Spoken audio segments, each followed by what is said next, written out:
дар вазорати саноат ва технологияҳои нави ҷумҳурии тоҷикистон бахшида ба рӯзи парчами давлатӣ чорабинии идона доир шуд, ки дар он намояндагону кормандони ин сохтор ва муҳаққиқону донишмандон иштирок намуданд.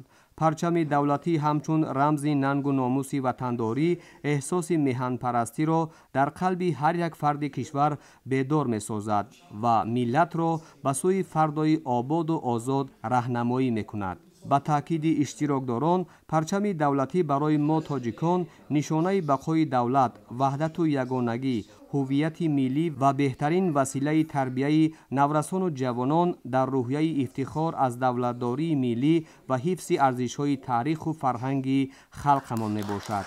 дар замони соҳибистиқлолии кишвар зери парафшонии парчами давлатӣ ва амалисозии сиёсати созандаи пешвои миллат муҳтарам Эмомалӣ Раҳмон дар қатори дигар бахшҳои афзалиятноки иқтисодиёт ҳамзамон соҳаи саноати Тоҷикистон ба таври чашмрас рушд намуд. таъкид гардид, ки парчам на танҳо рамзи давлатдорию ифтихори ватандорӣ, балки рамзи ватандӯстиву худшиносиву худогоҳӣ, андешаву асолати миллӣ, пирӯзиву сарфарозӣ ва ҳуввияти миллии мардуми тамаддунофарамон маҳсуб мешавад.